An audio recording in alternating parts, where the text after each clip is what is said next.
हरे कृष्णा। हर हर महादेव। आप सभी का दिन शुभ और मंगलमय हो।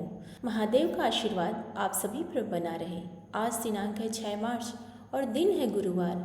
आज आप सुनेंगे फागुन मास महात्म्य के 22वें दिन की कथा। इस कथा में कोटि तीर्थ की महिमा, भगवान श्री कृष्ण का अवतार, कंस वध तथा श्री कृष्ण का कोटि तीर्थ में स्नान का वर्णन है। श्री सूत जी कहते हैं, यमुना, गंगा और गया तीर्थ में प्रसन्नतापूर्वक स्नान करके कोटि तीर्थ की यात्रा करे। वह महापुण्यमय तीर्थ सब लोकों में विख्यात है। दुस्वप्न, महापातक और बड़े बड़े विघ्नों का नाश करने वाला तथा मनुष्यों को परम शांति देने वाला है। पूर्व काल में दशरथ नंदन श्री रामचंद्र जी ने युद्ध में रावण को मारकर गंधमादन पर्वत पर लोकानुग्रह के लिए एक शिवलिंग की स्थापना की। उस लिंग का अभिषेक करने के लिए वे शुद्ध जल ढूंढने लगे, किंतु वैसा जल उन्हें प्राप्त नहीं हुआ। तब रघुनाथ जी ने मन ही मन गंगा जी का स्मरण करते हुए धनुष की कोटि से शीघ्र ही पृथ्वी को विदीर्ण किया। श्री राम के धनुष की वह कोटि रसातल तक पहुंच गई। फिर उन्होंने धनुष को पृथ्वी से ऊपर निकाला। तब उसी मार्ग से पाताल गंगा बाहर निकल आई। उसी जल से श्री रामचंद्र जी ने शिवलिंग का अभिषेक किया। श्री रामचंद्र जी को धनुष की कोटि से उस तीर्थ का निर्माण हुआ था, इसलिए वह तीनों लोकों में कोटि तीर्थ के नाम से विख्यात हुआ। गंधमादन पर्वत पर जो जो तीर्थ हैं, उन सब में पहले स्नान करके पाप रहित हुआ। मनुष्य अवशिष्ट पापों से छूटने के लिए कोटि तीर्थ में स्नान करे। अन्य तीर्थों में स्नान करने से भी जो पाप समुदाय नहीं नष्ट होता, वह अनेक जन्मों का उपार्जित तथा शरीर की हड्डियों में स्थित पाप पुंज कोटि तीर्थ में स्नान करने से पूर्णतः नष्ट हो जाता है। यदि कोई स्वेच्छानुसार कहीं जा रहा हो या तीर्थ यात्रा करता हो और मार्ग में उसे कोई तीर्थ या देवालय मिल जाए, तो उसको देख या सुनकर भी जो मोहवश उसका सेवन नहीं करता, वह मनुष्य अधम है। ऐसा महर्षियों का वचन है। इसलिए सेतु को जाने वाले पुरुष यदि वहाँ के अन्य तीर्थों में स्नान नहीं करता, तो वह तीर्थोल्लंघन के दोष से ब्राह्मणों द्वारा बाहर कर देने योग्य है। अतः चक्र तीर्थ आदि में अवश्य स्नान करना चाहिए। इन तीर्थों में स्नान करने के पश्चात शेष पापों से छुटकारा पाने के लिए मनुष्यों को कोटि तीर्थ में स्नान करना चाहिए। पूर्व काल में श्री रामचंद्र जी उसमें स्नान करके उसी क्षण पुष्पक विमान पर आरूढ़ हो वानरों तथा लक्ष्मण और सीता के साथ अयोध्या को चले गए। अतः उन्हीं की भांति कोटि तीर्थ में स्नान करके शेष पाप से छूटा हुआ मनुष्य उसी क्षण वहाँ लौट आए। यह श्रेष्ठ तीर्थ सब लोकों में प्रसिद्ध है। श्री रामचंद्र जी ने भगवान रामेश्वर का अभिषेक करने के लिए उसका निर्माण किया था। साक्षात भगवती गंगा उसमें निवास करती हैं तथा तारक ब्रह्म श्री राम ने वहाँ स्नान किया है। उस कोटि तीर्थ की महिमा का वर्णन कौन कर सकता है।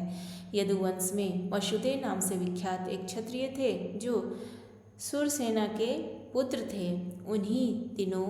उन्हीं दिनों भोजकुल में देवक की एक पुत्री थी जो देवकी के नाम से विख्यात थी। वासुदेव जी देवकी से विवाह करके रथ पर आरूढ़ हो अपने निवास स्थान को चले।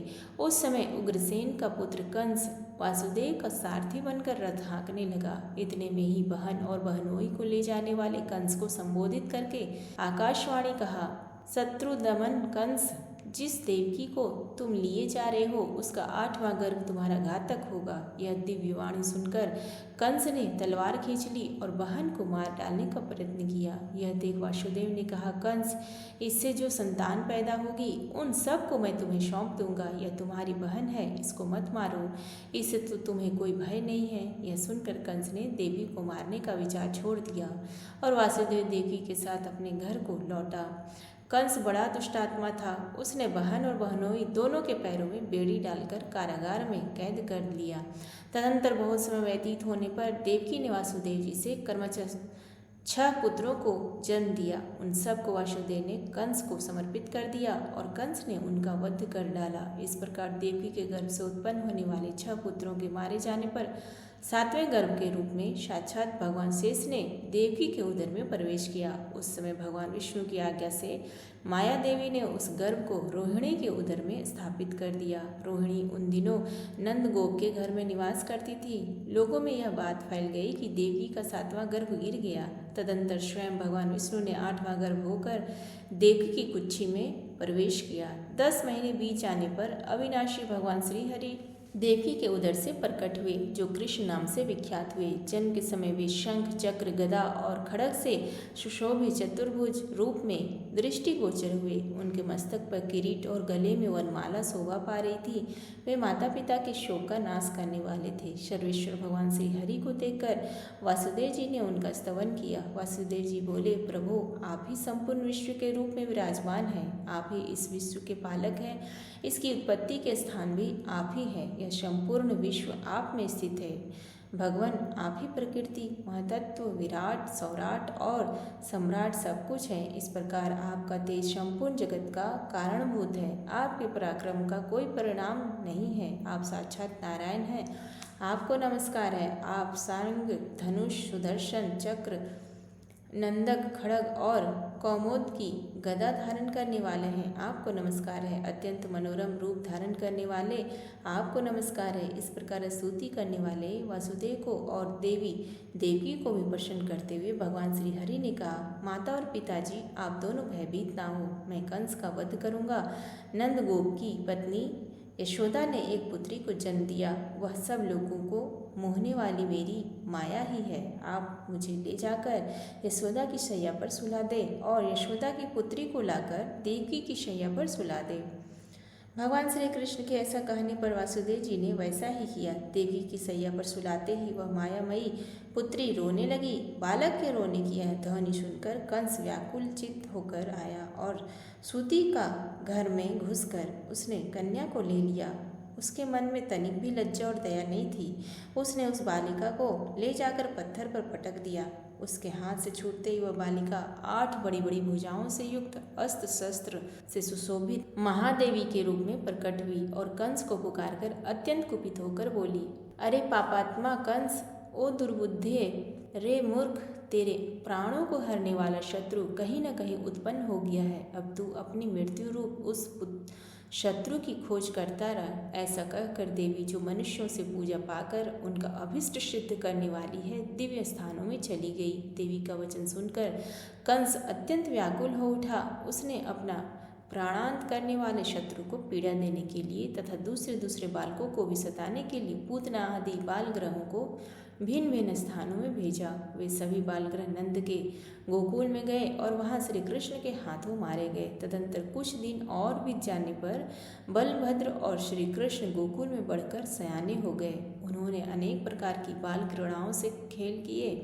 कुछ काल तक वे दोनों भाई बांसुरी बजाते हुए बछड़े चराते रहे। कुछ वर्षों तक गाय चराते रहे। उस समय वे वन में गुंजा और तापिश के आभूषण धारण करते थे। इस प्रकार बलराम और श्री कृष्ण दीर्घ काल तक गोकुल में नाना प्रकार की लीलाएं करते रहे। एक समय कंस ने बलराम और श्री कृष्ण को बुलाने के लिए अक्रूर जी को गोकुल में भेजा। अक्रूर जी कंस की आज्ञा से पाकर उन दोनों भाइयों को गोकुल से मथुरा बुला ले आए। मथुरापुरी सुवर्णमय द्वार से शोभा पा रही थी। बलराम और श्री कृष्ण को लाकर अक्रूर जी पुरी में गए और कंस से मिलकर उसे सब समाचार बताया। तत्पश्चात उन्होंने अपने घर में प्रवेश किया। तदंतर दूसरे दिन वासुदेव के दोनों पुत्र अपने प्रिय मित्र गोप बालकों के साथ मथुरापुरी में आए। नगर की युवतियाँ उनके रूप गुण की प्रशंसा करती और वे उसे सुनते हुए आगे बढ़ते जाते थे। तदंतर श्री कृष्ण ने बलराम के साथ धनुशाला में जाकर दृढ़ प्रत्यंचा वाले बड़े भारी धनुष को देखा और सब रक्षकों को दूर भगाकर लीलापूर्वक उस धनुष को हाथ में ले लिया। फिर जब प्रत्यंचा चढ़ाने के लिए उसे झुकाया, तब बीच से टूटकर उसके 2 टुकड़े हो गए। धनुष टूटने का शब्द सुनकर वहां आए हुए बलवान रक्षकों को मारने के लिए उन दोनों महाबली बंधुओं ने धनुष के दोनों टुकड़े उठा लिए और उन्हीं से सबको मार गिराया। तत्पश्चात रंगशाला के द्वार पर खड़े हुए कुवलया, पीड नामक हाथी को मारकर महान बल और पराक्रम से युक्त बलराम तथा श्री कृष्ण ने उसके दोनों दांत उखाड़ लिए और उन्हें हाथ से पकड़कर कंधे पर रखे हुए क्षण भर में वे रंगभूमि में जा पहुँचे। वहाँ उन दोनों ने चाणूर, मुष्टिक बल तथा दूसरे प्रमुख पहलवानों को मारकर परम धाम को पहुँचा दिया। फिर दोनों भाई शीघ्र ही उछलकर ऊंचे मंच पर चढ़ गए। वहाँ कंस एक ऊंचे आसन पर बैठा हुआ था। उसे तिनके के समान समझकर वे उसके समीप इस प्रकार स्थित हुए जैसे दो सिंह तुच्छ मृग के पास खड़े हों। तदंतर श्री कृष्ण ने मंच पर बैठे हुए कंस के पैर पकड़कर उसे खींच लिया और बड़े वेग से आकाश में घुमाया। इतने में ही उसके प्राण बखेरू उड़ गए। तब प्राण रहित कंस को उन्होंने धरती पर गिरा दिया। फिर बलराम जी ने भी कंस के 8 भाइयों को मुक्कों की से मार गिराया। इस प्रकार कंस को मारकर श्री कृष्ण ने अत्यंत दुख भोगने वाले अपने माता पिता को कारागार के बंधन से मुक्त किया और अन्य सब लोगों को भी बलराम तथा श्री कृष्ण ने आश्वासन दिया।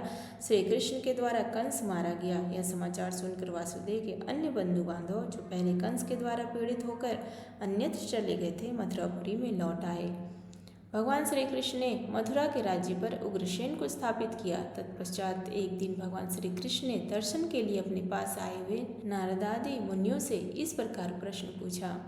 ब्राह्मणों, मैंने अत्यंत पापात्मा कंस का वध किया है, पर वह कंस मेरा मामा था। शास्त्रों के ज्ञाता विद्वान मामा के वध में दोष बताते हैं, अतः उस दोष के निवारण के लिए आप लोग मुझे कोई प्रायश्चित बतलाइए। यह सुनकर नारद जी ने अद्भुत पराक्रम में श्री कृष्ण से मधुर वाणी में भक्ति एवं प्रेम के साथ कहा, यदुनंदन, आप नित्य शुद्ध बुद्ध एवं मुक्ति सच्चिदानंद स्वरूप सनातन परमात्मा हैं। आपके लिए पुण्य अथवा पाप नहीं है, तथापि गरुड़ ध्वज आपको लोक शिक्षाओं के लिए विधि पूर्वक प्रायश्चित अवश्य करना चाहिए। हे माधव, गंधमादन पर्वत पर जो परम पुण्यमय राम सेतु है, वहाँ पूर्व काल में भगवान श्री रामचंद्र जी के द्वारा स्थापित किया हुआ रामेश्वर नामक शिवलिंग है। उसके अभिषेक के लिए जल की आवश्यकता होने पर रघुनाथ जी ने धनुष की कोटि से पृथ्वी को भेद कर एक तीर्थ प्रकट किया था, जो कोटि तीर्थ के नाम से विख्यात है। वह धर्म के लिए हितकर और पापों का नाश करने वाला तीर्थ है। आप उसी में स्नान करें। कोटि तीर्थ का स्नान ब्रह्म हत्या आदि का भी निवारण करने वाला है। नारद जी का यह वचन सुनकर भगवान श्री कृष्ण राम सेतु पर गए और कुछ दिनों में कोटि तीर्थ में स्नान एवं अनेक प्रकार के दान करके रामेश्वर की सेवा पूजा करने के पश्चात मथुरापुरी में लौट आए। कोटि तीर्थ का ऐसा ही पुण्यमय प्रभाव है। ब्राह्मणों, इस तीर्थ में स्नान करने से ब्रह्म, विष्णु, शिव तथा अन्य देवता भी प्रसन्न होते हैं। इस प्रकार यह कोटि तीर्थ का महात्म्य बतलाया गया, जिसका श्रवण करके मनुष्य सब पापों से मुक्त हो जाता है। तो ये थी आज का वृत्तांत। आगे की कथा सुनने के लिए हमारे YouTube चैनल पर बने रहें। तब तक के लिए जय श्री कृष्णा, हर हर महादेव।